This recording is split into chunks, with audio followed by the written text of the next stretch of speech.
गोविंद सिंह राजपूत साहब, आप एक छोटे से गांव से बहुत ही छोटे व्यक्ति थे। कांग्रेस ने आपको पहचान दी, कांग्रेस ने आपको नाम दिया, कांग्रेस ने आपको ज़मीन से उठा के नेता बनाया, लोगों के लिए काम करने का एक मादा दिया, एक दिशा दी, आपको इस लायक बनाया कि आप किसी के काम आ सकें। आपका खुद का कोई वजूद ना था ना आज है। आज भी आप उंगलियों पर नाचने वाली एक कठपुतली हैं। आपके मालिक ने आपके गले की रस्सी खींची और आप उस तरफ चले गए पूँछ हिलाते हुए। आपका ना कोई वजूद है, ना कोई वजन है, ना आपकी कोई दिशा है, और आप जीतू पटवारी जैसे नेता को निशाने पे ले रहे हैं, उन्हें समझाइश दे रहे हैं, उनके ऊपर तंज कस रहे हैं। वो जीतू पटवारी जिसके खिलाफ षड्यंत्र करके चुनाव हराया गया, पानी की तरह पैसा बहा के लोगों को बरगला के उनके खिलाफ करके उन्हें चुनाव हराया सिर्फ इसलिए क्योंकि वो सबसे ज़्यादा तेज बोलते थे। संसद सदन के भीतर, विधानसभा के भीतर मैं खुद गवाह हूँ कि कैसे उन्होंने आप सबकी हालत पतली कर रखी थी। आप जब कांग्रेस में थे तब आपके सुर कुछ और थे, और आज आपके मालिक ने आपकी चाबी भरी और आज आप दूसरों की भाषा में बात कर रहे हो, कांग्रेस के खिलाफ बात कर रहे हो, नेताओं के खिलाफ बात कर रहे हो। आपका कोई वजूद नहीं है, आपकी कोई हैसियत नहीं है, और जीतू पटवारी के सामने उनके घुटनों के बराबर आपकी हैसियत नहीं है। मैं सच कह रहा हूँ। आप भले कितने बड़े रंगदार बने फिरते हो, कितने बड़े नेता बने फिरते हो, होंगे आप कुएं के मेंढक हैं, और वो मेंढक जिसके गले में पट्टा है। आपकी खुद की ना कोई सोच है, ना कोई दिशा है, ना कोई डिसीजन है। आप में इतनी भी क्षमता नहीं है कि आप अपना खुद का निर्णय कर सकें कि आपको बैठना कहाँ है, उठना कहाँ है। वो भी कहीं और से निर्देशित होता है, और आपने वही दिखाया है कि आपका खुद का कोई वजूद नहीं है। और आप जीतू पटवारी के लिए आप बात करोगे, उन्हें समझाइश दोगे, उनके बारे में कमेंट करोगे, जो आपकी हैसियत, आपके राजनीतिक कद से कहीं ज़्यादा बड़ी बात है। तो जितनी आपकी क्षमता है, जितना आपका किरदार है, उस लिहाज से अपना वक्तव्य चुना करें, उस हिसाब से बात किया करें। भारतीय राष्ट्रीय कांग्रेस के मध्य प्रदेश के प्रदेश अध्यक्ष के बारे में आप बात कर रहे हैं, और आप वहाँ खड़े हैं जहाँ से आपका कोई वजूद नहीं, कोई पहचान नहीं है। मंत्री ये जो आपको पद मिले हैं, ये पता है ये सौदागरी है ना। ये आपको वो भीख में मिली हुई चीज़ें हैं जो आपके मालिक के ऊपर फेंकी गई थी, खरीदी गई थी, धोखेबाजी से आपने सरकार गिराई, और उसके बदले में आपको ये प्रसाद मिला है, क्योंकि आपने वो अपने गले का पट्टा वही खिंचवाया जहाँ आपको जाना था, आपके मालिक ने खींचा। तो आपने अपना किरदार तो जनता के सामने रख दिया कि आप कौन हैं। आपका ना कोई नाम है, ना कोई पहचान है, आप सिर्फ एक कठपुतली हैं और उस पर नाच रहे हैं। तो आप जीतू पटवारी के ऊपर कोई बयान दीजिए ही मत। आपको जीतू पटवारी का नाम लेने का भी हक नहीं है, आपकी क्षमता भी नहीं है, और आपका वो किरदार भी नहीं है कि आप जीतू पटवारी जैसे व्यक्ति का नाम ले सकें।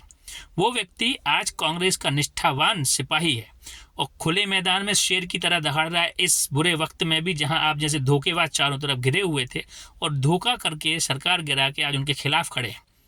आप घरभेदी हैं, आप आस्तीन में पाले हुए सांप हैं आप जैसे लोग, और आज आप जीतू पटवारी खिलाफ बोल के ये साबित कर रहे हैं कि आप जैसे घटिया लोगों को इस देश की राजनीति में कोई जगह नहीं मिलनी चाहिए। आप जैसे छोटे छोटे कद के, छोटी सोच के व्यक्तियों को किसी मोहल्ले में एक किराने की दुकान भी नहीं खोलनी चाहिए, क्योंकि आपके हाथ का लगा पानी भी कोई पिए तो उसकी बुद्धि खराब हो जाए। आप राजनीति में बैठ के जो काम कर रहे हैं ना, भगवान बचाए उन लोगों को जो आपके आसपास हैं। उनके ऊपर बड़ा प्रकोप है, बड़े पाप फल का ये प्रकोप है कि आपके आसपास उन्हें बैठने की मजबूरी है। आप जीतू पटवारी का नाम मत लीजिए। वो एक शेर दिल नेता है, वो एक मजबूत नेता है, और वो जहाँ खड़ा है आज उसके पीछे लाखों युवा खड़े हैं। मध्य प्रदेश का भविष्य उसके पीछे खड़ा है, और उनके साथ लड़ेगा, उनके साथ जीतेगा। और आप जैसे धोखेबाज और गद्दार लोगों को आपकी हैसियत, आपकी जगह ये समय दिखाएगा, हम दिखाएंगे, हम जैसे लाखों कार्यकर्ता दिखाएंगे। जीतू पटवारी का नाम दोबारा लेने के पहले अपने गिरेबान में झांक लेना, कितने छेद हैं और कितने बदबूदार कपड़े हैं आपके, जो आप दिन भर वो रंग बिरंगे कपड़े पहन के आप घूमते हैं। वो सिर्फ बदबूदार ही नहीं, इतनी तुच्छ हैं कि उनको हाथ लगाना भी कांग्रेसी गवारा नहीं करेगा। और हम पक्के कांग्रेसी, हम एक छोटे से कार्यकर्ता हैं। हमारे नेता के खिलाफ अगर कोई आधी बात करेगा तो हम आपकी राजनीतिक रूप से वो खबर लेंगे कि आपके आसपास रहने वाले लोग आप पे ही शर्म करेंगे, और आप पे और आपके परिवार को सबको शर्म आती होगी कि आप जैसे धोखेबाज और जिनका कोई वजूद नहीं, जिनकी कोई जगह नहीं, जिनकी कोई दिशा नहीं, कोई सोच नहीं, ऐसे लोग आज राजनीति में बैठे हैं और बड़े आपको नेता कहते हैं। ये गाड़ियाँ घूम के, ये सिक्योरिटी लगा के ये नेता नहीं कहलाते हैं। है ना। ये कठपुतली है, जैसे आप नाच रहे हो, आपकी गाड़ी का डीजल कोई और डलवा रहा है, स्टीयरिंग कोई और घुमा रहा है, सबको पता है। तो भले आप अपने क्षेत्र में बड़े जमींदार बनते हों, बड़े बड़े भवन खिंचवा रखे हों, लेकिन आप राजनीतिक रूप से ना सबसे निर्धन और सबसे खराब व्यक्ति हैं, जिनका कोई भरोसा नहीं है, जिनकी कोई जगह नहीं है। हम जैसे लोग आपके पास बैठने में शर्म करेंगे, कभी आपकी परछाई पड़ जाए तो जाकर नहाना पड़ेगा। आप लोग ऐसे धोखेबाज लोग हैं। तो जीतू पटवारी के ऊपर दोबारा कुछ बोलने के पहले 10 बार सोच लेना, क्योंकि वो ऐसा व्यक्तित्व है। जीतू पटवारी सिर्फ नाम नहीं है, नेता नहीं है, वो एक सोच है, वो एक जज्बा है, वो ऊर्जा है, हार के भी जीतने वाली ऊर्जा है, जो अपने पराजय पर विजय पाके देश की, पूरे प्रदेश की कमान अपने हाथ में लेने के लिए तैयार हो गया।